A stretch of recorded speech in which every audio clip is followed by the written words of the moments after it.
So welcome for another episode of Musika Lokal Podcast, episode 23 of season 3 ng Musika Lokal Podcast. At ang guest atin ngayon is ang gitarista ng bandang Pulsing Chunky from Iloilo City at isa sa mga heads ng Indie 033 Collective. Ladies and gentlemen, please help me welcome JP Sapanta. Bro, kamusta? Oh, good. Salamat. Thank you for the opportunity, Musika Lokal. Thank you. Salamat. And good afternoon sa lahat ng nanonood, nakikinig. Yun. And I would like to say nga, if isa sila si JP at si VC kung ano yung Musika Lokal ngayon, inspired from sa kanila dun sa Son of the South. Son of the South. Yun. Salamat. Thank you then. It's an honor. Salamat, bro. Salamat. So, bro, let's get on to this. Paano ka ba nagsimula sa music? Ano ba yung roots mo at paano ka na-involved sa music scene? Okay, so way back 2014, late bloomer kasi ako sa eksena. So I have this bands dati. 2018 pa. I have this band sa amin na parang garage band lang. Doon lang sa amin, tumutugtog. Kasi at that time, medyo slightly merong band explosion again at that time. So, everyone, halos lahat gusto magkabanda. And so, yung sa amin, binuo lang namin doon sa garage yung namin. Tapos, 2014, I was invited to play sa isang unplugged gig. And that was also the first time I have seen a live gig. Kasi akala ko dati yung pag nababanda ka, diretso na recording label, tapos meron kang album, original song. So parang ganun. I don't have an idea talaga of what the scene is at that time until I was invited by a good friend of mine, his name is Richard. He's actually a tattoo artist in outside the Philippines right now. So he invited me to play as a guitar player. So bago pa noon, I was so nervous at that time. So yun yung nag-open sa akin sa thought na this is what I want. I want this type of activity for myself. So doon na nag-start na naging active ako sa eksena. And after a while, I reached out to one of the organizers ng event na yun. Which is, shout out, Manay Bart. Kasi Manay Bart is one of the mentors halos lahat ng mga uprising band dito sa Iloilo. He's building most of the bands kasi like from a starting band talaga. So he's promoting them by getting the monthly gigs. So nung nag-reach out ako kay Manay Bart, sabi ko, I have this band, pwedeng magpa-sign up sa mga gigs nyo. And he told me, yes, pero mas mabuti if mag-reach out ka sa mga org. Kasi at that time, 2014, maraming org na nagbi-build ng mga different genres ng banda sa Iloilo. So to name a few, merong nakafocus sa metal scene, which is yung grindhouse productions at that time. So lahat ng mga metal artists doon nagpe-play. May gigs sila, may event sila. Tapos sa mga hardcore, metalcore naman, merong Horns Up Productions. And at that time, we don't know just yet kung anong genre we're gonna be playing around. I'm highly influenced by new metal bands. Musical hero ko talaga yung Linkin Park at that time. So who's not really into Linkin Park at that time. So I'm highly influenced by new metal. Kaso, the problem was, wala akong members na kukunin na who can play such music. And so, as a result, I was advised by Manay Bart na, why don't you reach out to Iloilo Rock Community?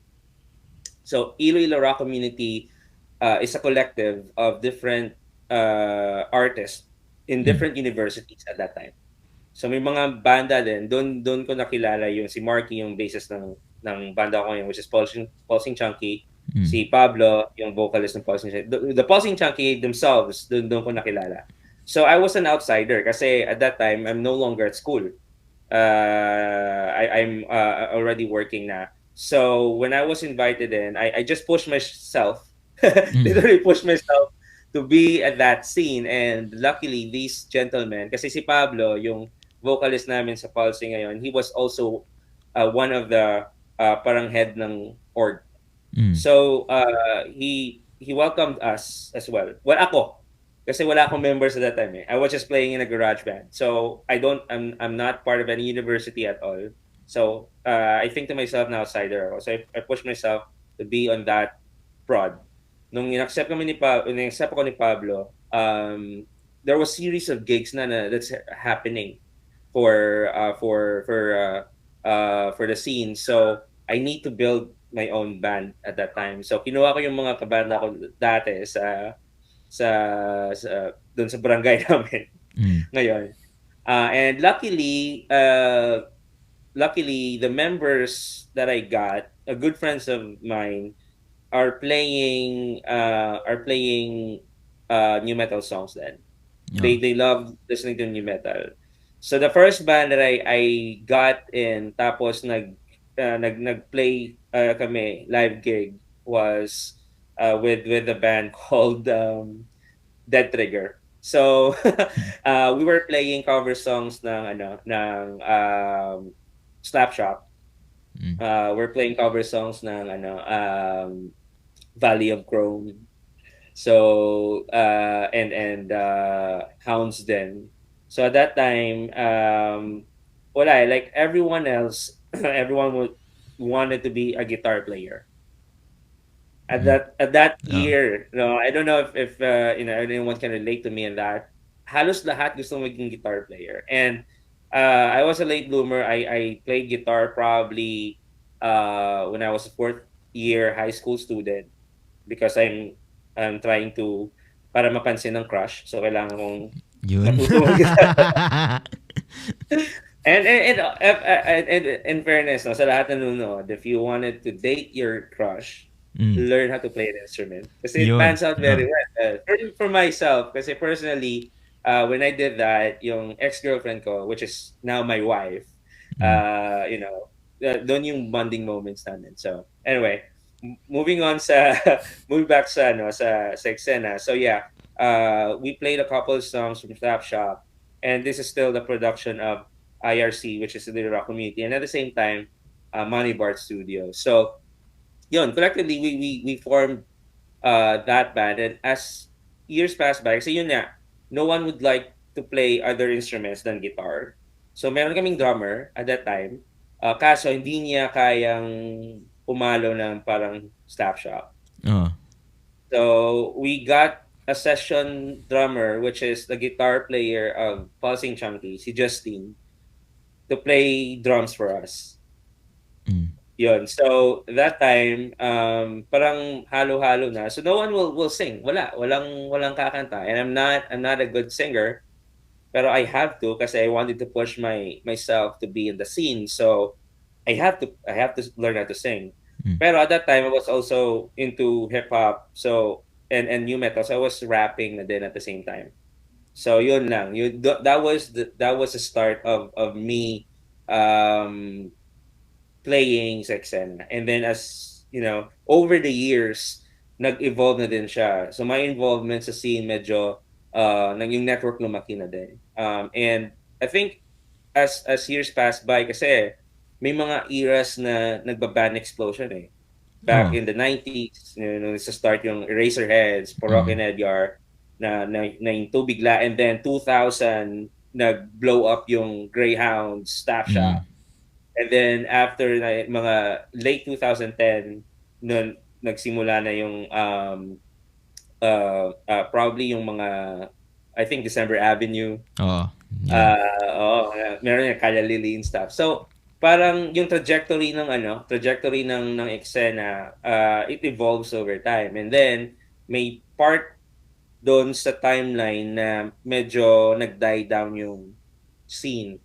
Kasi maraming lumalabas ng mga, I think party genres, Mm. mga EDMs, So, yun. So, parang nahinto siya. Pero hindi naman siya nahinto na super long. Merong gigs din, At yun yung kagandahan sa mga DIY na org kasi they're trying to pull events as much as they can Ah. just to keep the scene alive.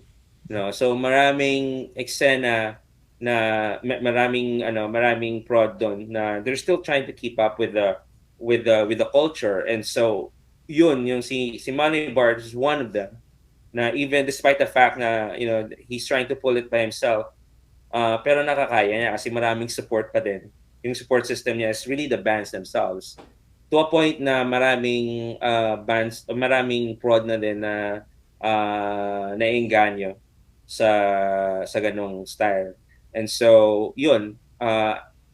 After which, parang yung big, I don't know if I call it big break. Mm. Pero yung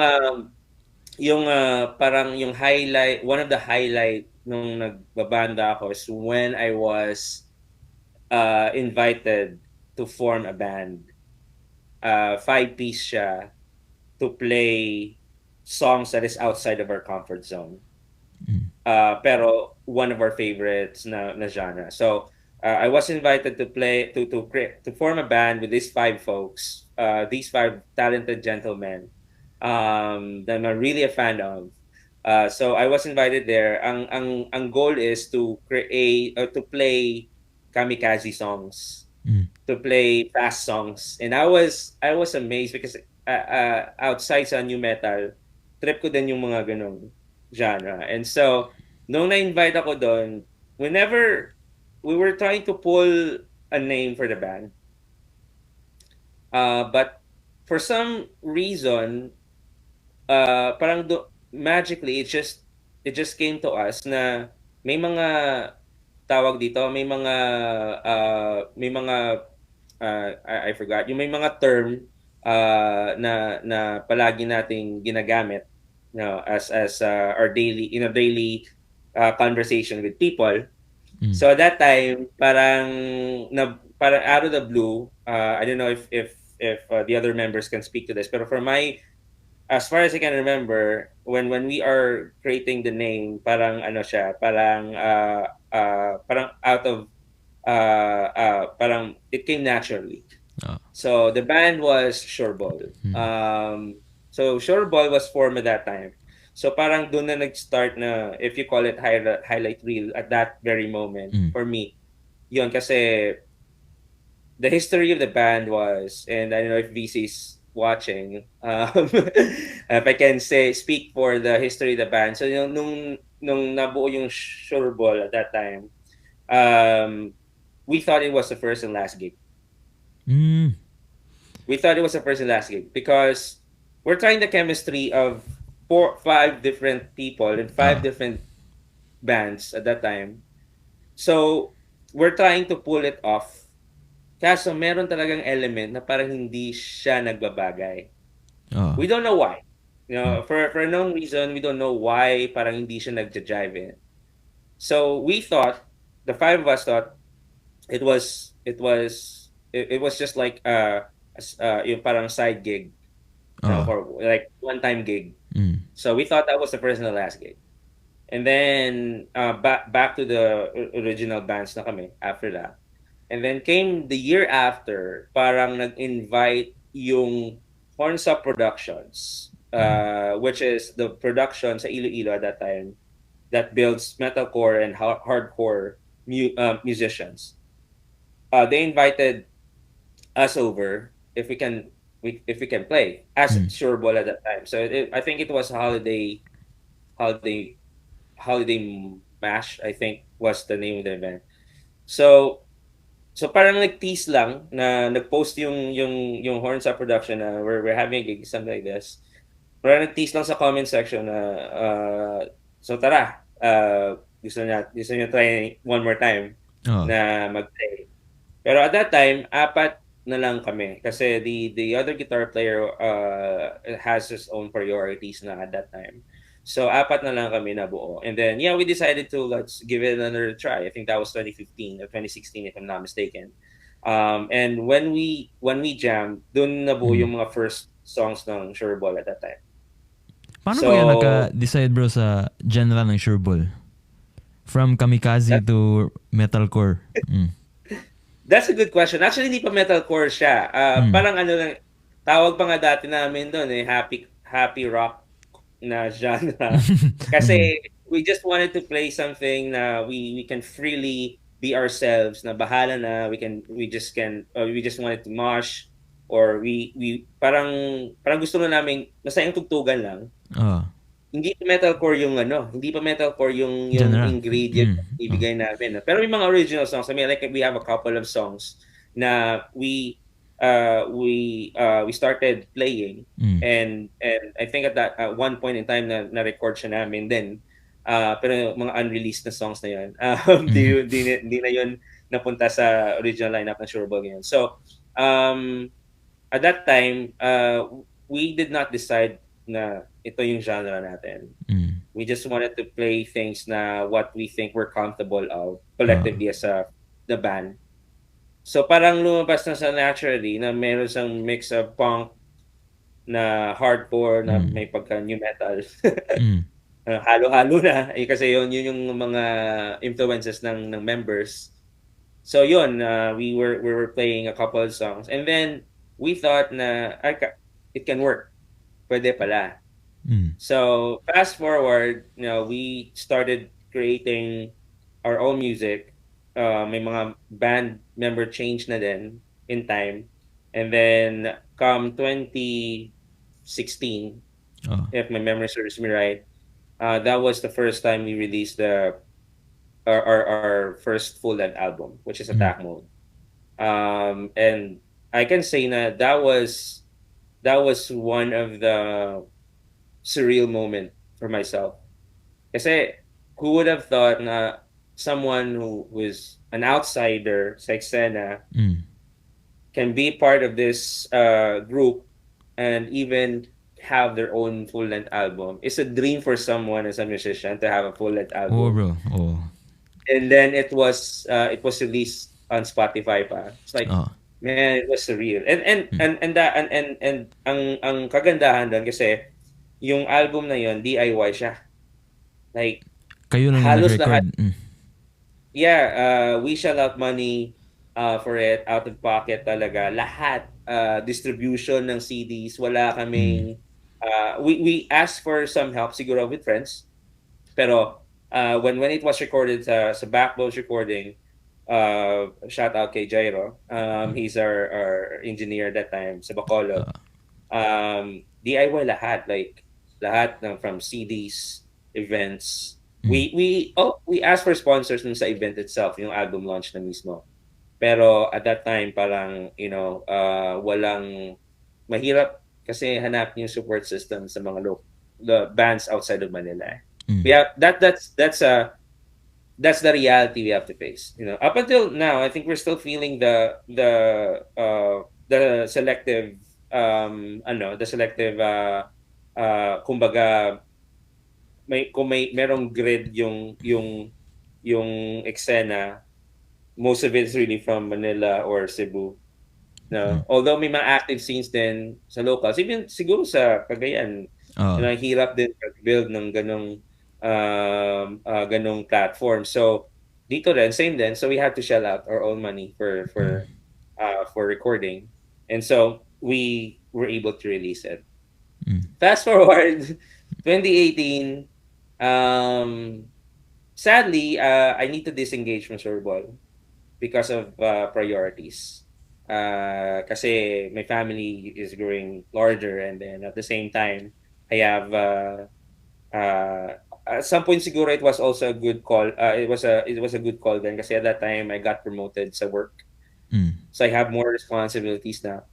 So I had to disengage with Surbol because yun nga sabi ko is I cannot keep the band, I cannot hold them off to where they are going.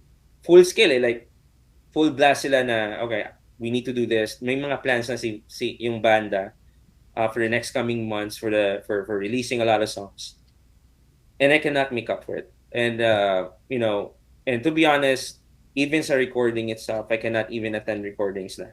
Mm. Cover na lang ng isang yung the other guitar player ng Sureball, which is Sam. So si Sam na lang nag-cover lahat ng Mm. parts. Siguro financially I can shell out, yun lang. Pero and I can play the live performance. Pero in terms of recording some of the songs hindi na. So yun, I have to disengage with Super Bowl 2018. Um, I have to focus on my career, in professional career, day job, and then pandemic came. Mm. Everyone was hold up with a lot of things. Tapos, yun, parang dahil doon na-open siya to opportunities na folks can play at their house. Doon maraming hanggang ano I'm also amazed with the fact na yung diversity ng musicians is one of a kind. Mm. Kasi yun nga, they find ways to still play kahit na recorded siya. Oh. You're gonna see them in boxes sa Mm. screen. So it was amazing doing that. Na paano nila nagawa nun? They can pull it off. No? So and I'm sure na at that time siguro madami ding banda na nabuo Nabuo. dahil sa Oh. pandemic. Mm.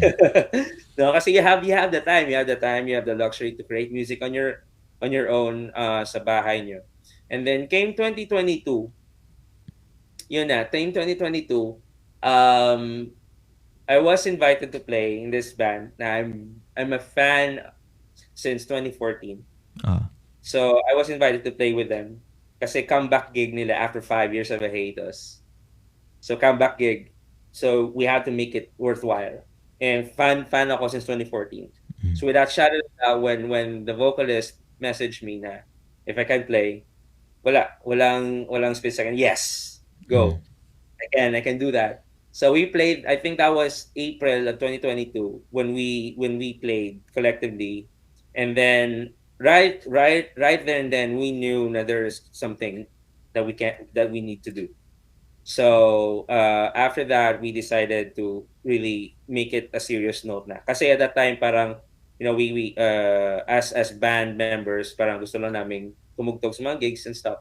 But we wanted to take this down to a different level of seriousness. So that's when Pausing Chunky actually recruited me as a Mm. guitar player. So doon na nag-start yung journey ko as a Pausing Chunky guitar player. And then April nun, Mm. and then by in the next couple of months, we just decided after one jam na why don't we start creating our own materials and have a 6 songs EP. Oh.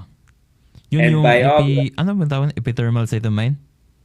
Ephemeral State of Mind. Ephemeral State of Mind. Sorry. If you're gonna ask me kung ano yung ibig sabihin ng ephemeral, I think the Ah. best person to explain that is yung vocalist, si Pablo. He Mm. can actually explain what is ephemeral state of mind. Ah. Kaya nga ako yan, mind blown yung title ng EP. Pero those 6 songs, we decided to record it. I think May of Mm. 2022. Yeah, yata. I think May. I think so. So, May siya. Tapos, we recorded it sa Cerberus Audio PH. Oh. Cerberus Records. Shout out kay Doc Alfred. If you guys can, he's actually one of the guitar player of Sureball right now. Mm. Yung Si bagong... Alfred, Ah. yung bagong guitar player. Siya yung utak ng halos lahat ng mga nagre-record sa Iloilo Iloilo. ngayon. Mm. As far as I can tell, hindi naman ako nag-negate ng ibang recording prod sa Iloilo na. Pero as far as I know kasi halos lahat din sa eksena, goes to Cerberus PH. Mm. So sa kay Doc. So we recorded the 6 songs sa Cerberus, and then we launched it August of 2022. Yung 6 songs na yun, and that was a kicker, man. Like holy shit. And I was thinking about it na pwede pala siyang mag-work at that time despite the pandemic and all of those things. So it was a driving factor na din. And it was like scary nga kasi we just released the EP around that time, and then ang kulit kasi ng utak ng vocalist namin, bro. Sobrang wild ng imagination. And then he opened up, why not release a full-length album? Oh, Eh, pagka mga year loko-loko yung kasama mm. ko. Oo, ayun lang. Like, mga loko-loko talaga. Like, normally sa mga timeline ng mga banda, like, you just release an EP, you give it like a year or two para lang Oo. mag-sink in sa audience, no? Yung mga siraulo, um, nung inopen sa amin ng idea na yon, walang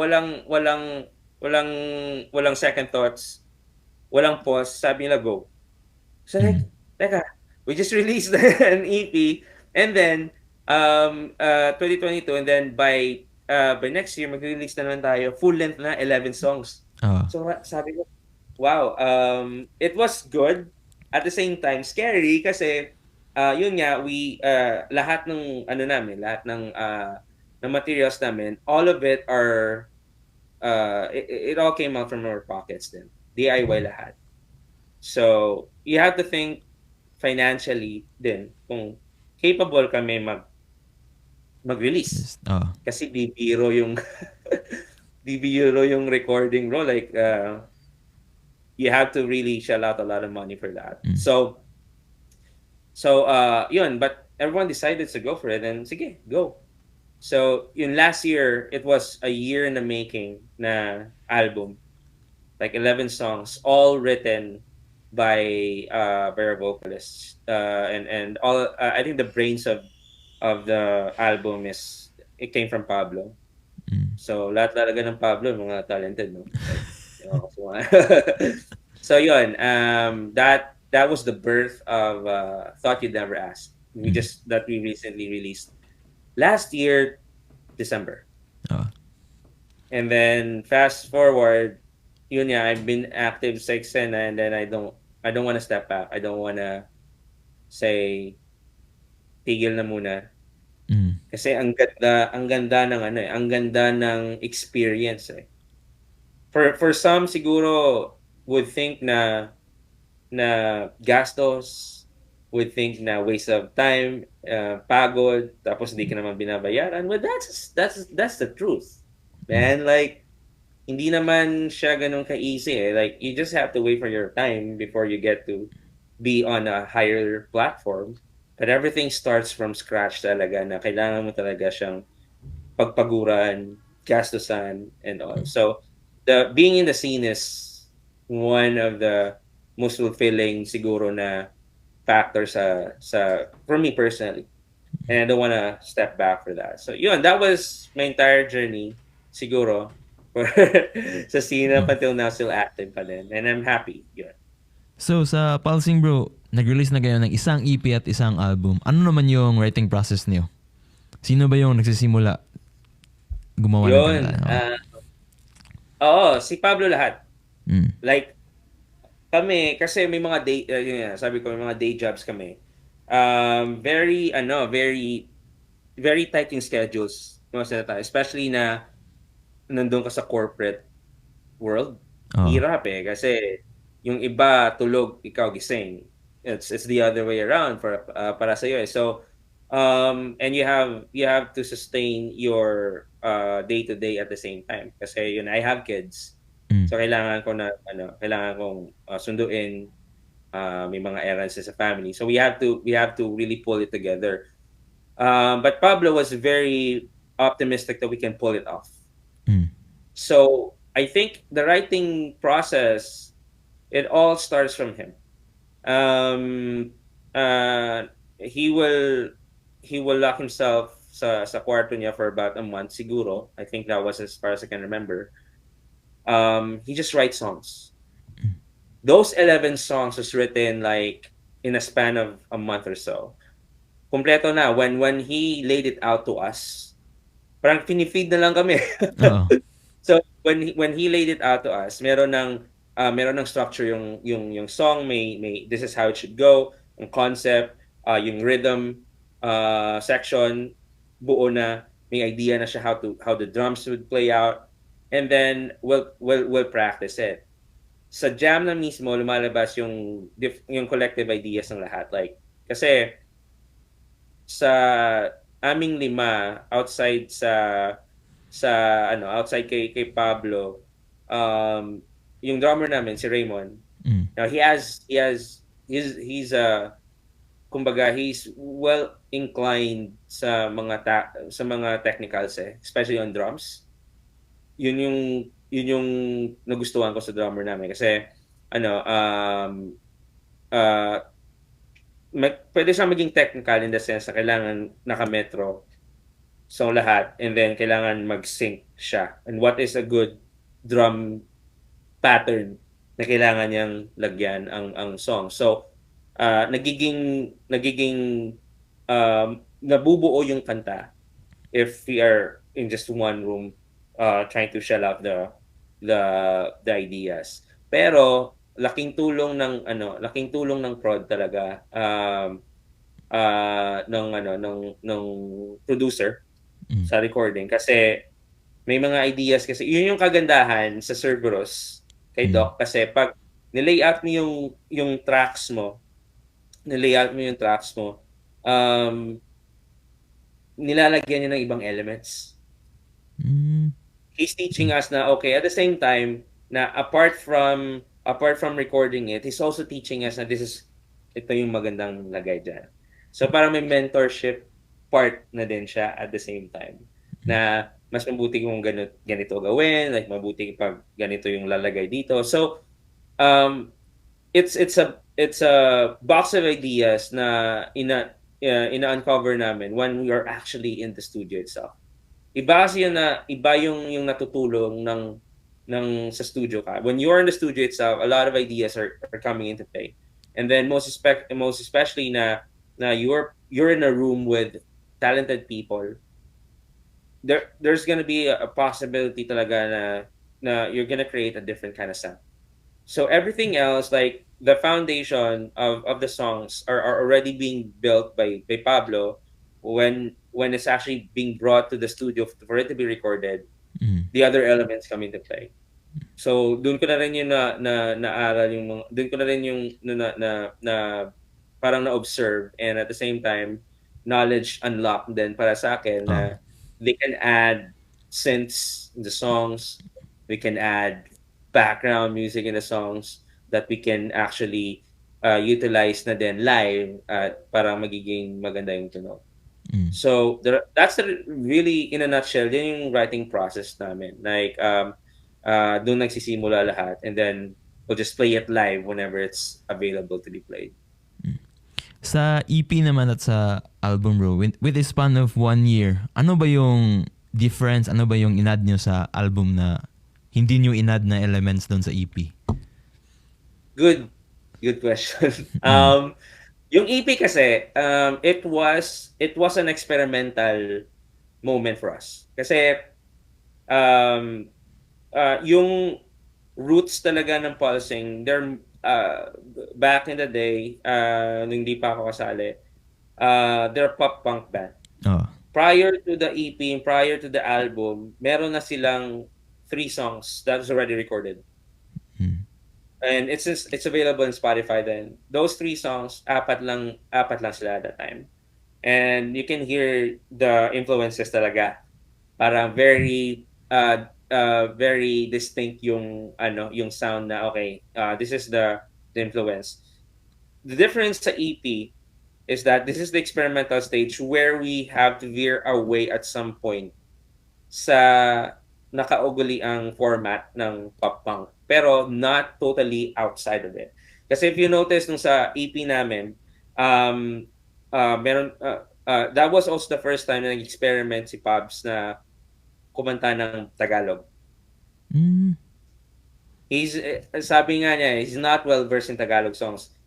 And he can think of lyrics, he can think of a verse, he can think of a rhythm in an English format. Pero one of his opportunities to write songs in Tagalog, and he was able to pull it off. 2 of our songs there, which debuted sa EP, yung Gala at yung Andito. It was a turning point for him. Siguro, the way I see it, na he can write songs as such. Pero at the same time, hindi naman siya totally out na sa genre that we're used to play. Parang nag-mature siya. in a sense. Mm. Pero experimental siya kasi we tried putting a mix of indie na rin at the same time Ah. sa ganong format. Came the album kasi when we started the EP, we did a tour sa EP na Mm. yon. We call it Tatsu Tour kasi tatlong main act. So kami, Pulsing Chunky, the Queens. I don't know if everyone has heard the Queens, but check them out. They're really, really good. Tapos yung Coffee Drama from Maclan. So the three of us went on tour at the same time. Sa Panay, we also came to Cebu, but never in Manila pa. So Cebu was our last stop. When we started releasing those songs in the tour itself, parang nagka-idea na rin to like bring the music one step up sa way of we do things sa EP.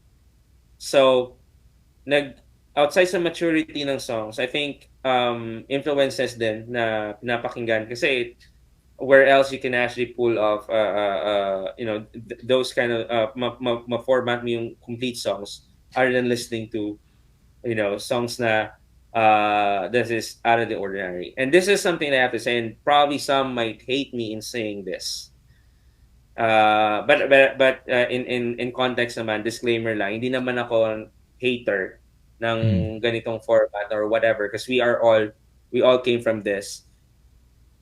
Ang the downside ng tinatawag nilang Manila vibe Ah.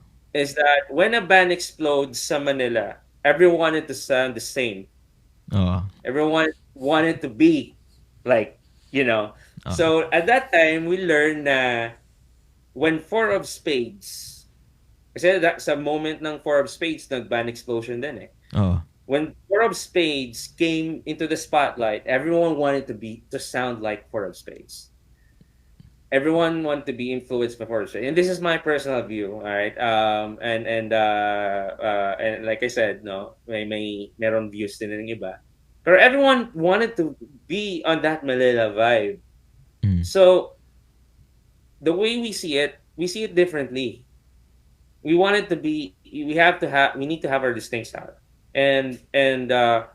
um and all agreement naman dito yung vocalist namin. I think Pablo and I share the same insights. We don't want it to sound like Four of Spades. Mm. And when Dilao came in, ganun din. Everyone wanted to sound like Dilao.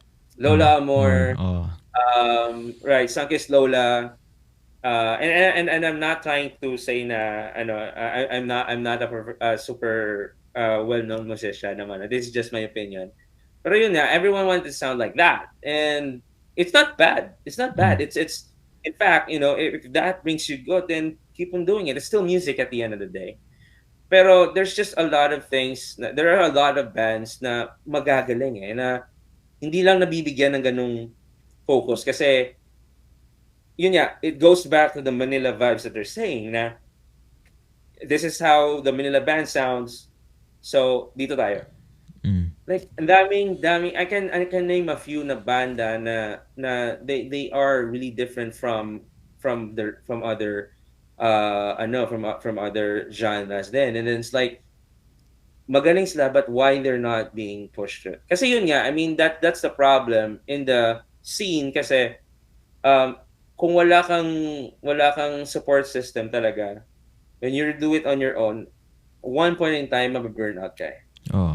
Kasi wala eh. Like, you're doing it to yourself, kayo-kayo lang, and then like walang support nabibigay ng kahit anong prod man dyan.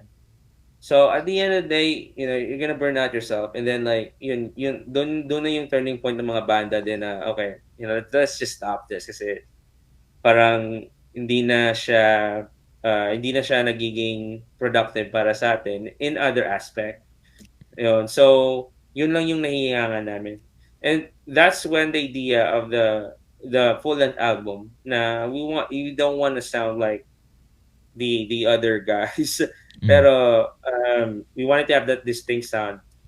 But at the same time, back to the roots din. May mga songs din kami na fast songs na back to the roots of how Pausing Chunky Oh. started. So parang mixed siya. So parang nag-mature na siya in a different level kasi merong other elements na nalalagay like may mga synth na tapos may mga other layers na para mabuo yung kanta. Mm. So parang that's why it took a year para mabuo yung like it's gonna na-produce na yung entire album. It took a year bago siya na-release because of those things. No, we Mm. wanted to have that kind of we wanted to keep that kind of kumbaga demeanor ng album itself and character niya. Mm. So yun siya. So ngayong June naman bro, you're about to embark sa inyong nationwide tour, right? So can you tell us more about it? Yeah, so thanks. Ah. So Buzzing Chunky will be releasing the tour dates probably anytime mid-March siguro.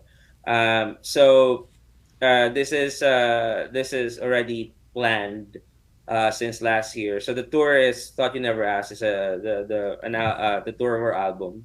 And we're gonna go to places that we've never been before. Ah. As well. Same places then. Meron Iloilo, but we will kick it off sa Manila. Mm. Uh, so we're gonna be touring in Manila. Tapos we're also gonna have we're gonna be touring after Manila. I think we're gonna be in um, I think in Davao. Ah. I think that was the next stop. Tapos, we're also gonna be doing sana dyan. Ah, CDO. One of the CDO. We wanted to play there and wanted to see you guys Mm. in person. So CDO, meron din kami Bacolod, Silay, of course Panay, places Rojas, Aklan, Antique, and a lot of places. Also, we're working on something sa Baguio at the same Mm. time. So we wanted to release some songs in Baguio. I mean the tour itself is in Baguio. So it's being planned right now. We're talking to different organizers to get us a slot for that tour dates. Mm. And so far, nagiging positive responses naman ng na kuha namin. Mm. Although yun nga, one thing to note na all of these are all DIY talaga. Oh. It's our tour, so lahat ng operational expenses and stuff also sa amin pa din nanggagaling. So yun nga, Mm. it takes us mid-year before we push for the tour dates kasi outside of the tour itself meron kaming we have to save up Oh. uh, sa tour mismo. So, yun siya. We'll be seeing everyone. Hopefully, whoever is staying tuned or getting yourselves updated, we'll post the tour dates naman sa page namin. Mm. And we're excited to be playing to these places at the same time. So, yun Yun. siya. Especially Jan. Yeah. I wanted to see you guys in Yeah. person. So, planuhan namin yun din. So, yun. Yun. So aside from Pulsing bro, isa ka sa head ng Indie 033 Collective. So paano naman yun nag-start bro? Okay, Indie 033, Hmm. in all honesty, kasi gusto namin na siya na maging, hindi siya ganun ka widely promoted na prod. Wanted to start it off really slow. So kaya hindi namin siya, and this is the first time whoever's watching sa 15,000 people who's watching right now. This is the first time we're gonna say na Indie 033 Collective is being founded by, of course, ako and Pablo. Not everyone knows about it kasi we just wanted it to be like to be exclusive. So it was just built recently, January of this year. Like very recent talaga, very new, very fresh. The idea was it goes back to to the conversation that we had earlier about the scene. Na we're not giving back the worth that we can actually give to the bands. Mm. Local bands, I mean. Um like I can say na meron ditong banda sa mga banda sa Iloilo City specifically. They are being exposed to different events, which is really good as a promotional factor. No doubt about it. And that's one thing we wanted to aim for the bands as, at the same time. But one thing that I noticed, and again, some of the folks might hate me for saying this, but I don't care. Um, there was a one point in time that I'm thinking to myself na may mga prod din na they just capitalize on the local acts. Mm. We're not giving them the right treatment that they need. Oh. I opened my eyes in the reality na I have to play in an event kahit walang tubig, walang pagkain, basta exposure. I have to play in an event. I have to spend a lot of money doing the practice. Mm. We have to spend a lot of money for our own resources, Mm. yung tinatawag nila na gas effect. We have to spend tons of thousands of money for our equipment para for us to sound great and to share our talent Mm. just to shell out money for people na wanted to see us play and at the same time not getting any out of it. And I understand why. I mean, yung prod mismo, they're also struggling eh. Oh. I can sense that. I can personally say it. Pero yung factor na if there's a portion we can actually give back to the bands, why not do it? So the collective, that's the idea of the collective na we want to give back the platform, the highlight that the bands need and the artists that we need. And the reason why it's called the collective kasi we're trying to grow that outside the band scene. May mga Mm. local artists kami din dito sa Iloilo na they're very good pero hindi lang nabibigyan ng break. May hip-hop artists as well. Mm. So it's a collective of talents at the same time. Art, music, yun, name it. So, but we are focusing right now in four bands as of the moment. And by the way, just to call, we're not managing the bands itself. No, hindi Mm. kami siya na manage na okay, this is what you're gonna do. This is in contract and whatnot. No, we're more of like a promotional partners, at booking partners as well at the same time for them. We kind of also shared we can also share some financial views with regards to recording for these artists and at the same time kung ano man yung pwede naming ma-sponsor. Pero we're not into a certain notion that we are actually managing the bands. So right now there are four bands under the belt of Indie 033 Collective. We have Pulsing Chunky, of course. Mm. Bazooka Boys. Everyone should check out Bazooka Boys. They're great. And Kicking Jeans.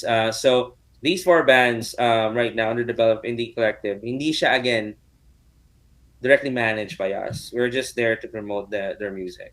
And one of which is that we're trying to build that kind of platform for our artists locally. Kahit ano kahirap, we're putting those DIY na mga events for them to play outside the exposure.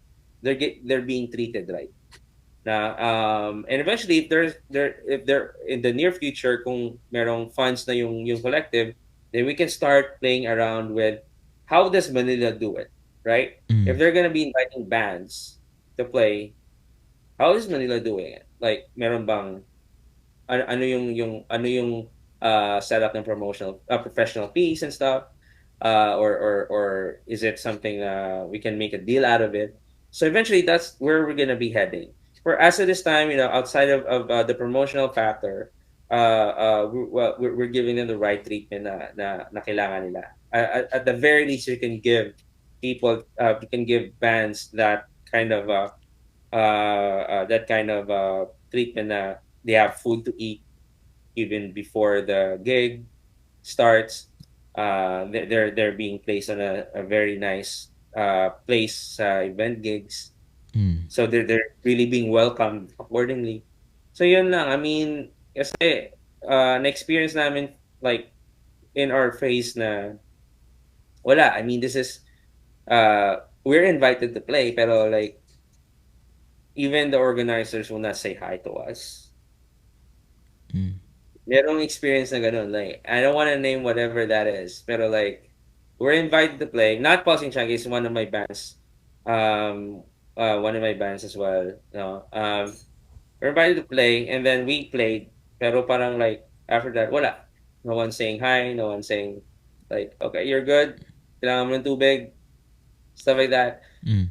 With those small gestures, kasi it's a big deal for bands then, bro. Like, Oh. you have to acknowledge their talent at the same time. It's not that they're just playing there. Now, okay, it's not like privilege yung banda to play for your event Mm. na dapat yung banda pa magpa-thank you sa'yo. Like, yes, it's a privilege for us to play in your event. Pero like, at the same time, you are capitalizing on the talent themselves. So why not give them the treatment that they deserve? Oh. Diba? So, yun yung mga and I'm for sure a lot of people will send me messages after this saying it. Pero that's the sad reality that we're facing. And I stop myself in saying that. Sorry naman no, for those prods who's doing it. Pero hindi like give parang at least ba kumbaga yung format, yung logistics na binibigay nyo is at the same time equal din sa mga artists na nagpe-play, right? So Oh. yun lang naman. I mean, that's the idea of collective. And then plans for the collective for the year, we're just gonna have series of events and gigs Mm. while we're building surprise Mm. main events the coming year. Hindi ba natin So what pwedeng ikwan? Mention? Sino ba yun?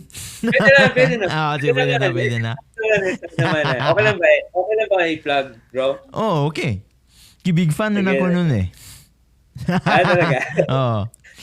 So, yan, Indie 033 Collective is it's an honor to say na we are inviting and we are actually having Bird sa Yun. Iloilo this June 8 playing for their Ocean album tour. So Mm. so whoever the 14,000 people listening, if you're from the watch out, Bird is actually coming and we're bringing Bird here sa June. Mm. And then we're gonna have a surprise main event or highlight by December. Anong banda? We're not gonna mention it yet, Yun. pero it's one of the promising bands sa Manila. Na I think a lot of the folks that I know is really a big fan of. I think probably you're a fan of. I'm gonna say Hint that na bro, later hint, off hint. air. Hindi, sabihin ko off air. Sige, sige, sige, I mamaya. don't want to Sige, jinx it, sige. pero yun. So yun, that was the plan of Indie Collective. And ang ganda lang kasi maraming support din sa Indie Collective. Like, si Manoy Bart, he's also helping us from the tech side of things. Ang ganda ng sounds. Talagang sulit yung tugtog ng banda. And then at the same time, shout out ko naman pa yung Bakunawa. Yun. Bakunawa is our partner as well sa Indie Collective. So, yun. And then we're trying to build the crew eh. Kasi the idea is just sa aming dalawa lang. All of these are all in our heads ni Paps. We're creative people pero we need help sa field. So yun, we're getting our crew as well at the same time. Probably sa photography and documentation, meron kaming a good friend of ours, Nico. He's doing covers for the event, so he's one of our partners as well. And merch partners, of course, dami din. Pero like right now, the main one is Bakunawa. Oh. Sir Daniel Tinagan. So, I don't know if you guys are familiar of Bakunawa, you can check their page. Ganda. This is one of their shirts just recently released. So, yeah. Nakita ko yun sa kwan bro, yun sa ads sa Instagram ata yun. Yung pang yung Chunky na promote ko sa Bakunawa. Yun. Yun. That one, bro. So, yeah. Ganda ng promotional factor din ng Bakunawa. Kasi madaming reach na yun. Kasi quality naman yung shirts eh. Ah, So, yun siya. yun. So, before tayo mag-wrap up bro, baka may gusto kang i-shoutout or i-promote from Pulsing Chunky and also to Indie Collective. Sige, thank you. Ah, First of all, thank you, Musika Lokal, for this opportunity. I think first time na na-invite sa ganitong pod. So, mm, big shout out sa inyo, bro. Like always. So, yun nga, Musika Lokal, guys, they're not just playing CDO artists, but at the same time, independent artists as well across the Philippines. So, check out nyo again. Plans for Pulsing Chunky. This year, we're gonna have our Thought You Never Asked tour. We will kick it off in Manila this June, mm, and then a lot of places as well. For more updates, you can check the page for that. We'll be posting the tour dates soon. Indie 033 Collective. We're gonna have series of events. April, we're gonna have an event in April. For May, we're also gonna have one, and June is one of our highlight where we'll be having Bird June 8th. oh, So please do wait for the posters announcements for that. And then we're also gonna be having one highlight or main event for the year before we end the year. So December, we're also gonna have one artist from Manila. It's gonna be invited over as well at the same time. So stay tuned. mm, And other than that, I guess uh, Bakunawa. Shout out to mm. Bakunawa Shout out. for the shirt. Thank you. Money Bart Studio and Cerberus Audio PH. Bands in Indie 033 Collective, guys. You can check out Aya PH, Pulsing Chunky, Bazooka Boys, Kicking Jeans, and yeah, I think pretty much those are.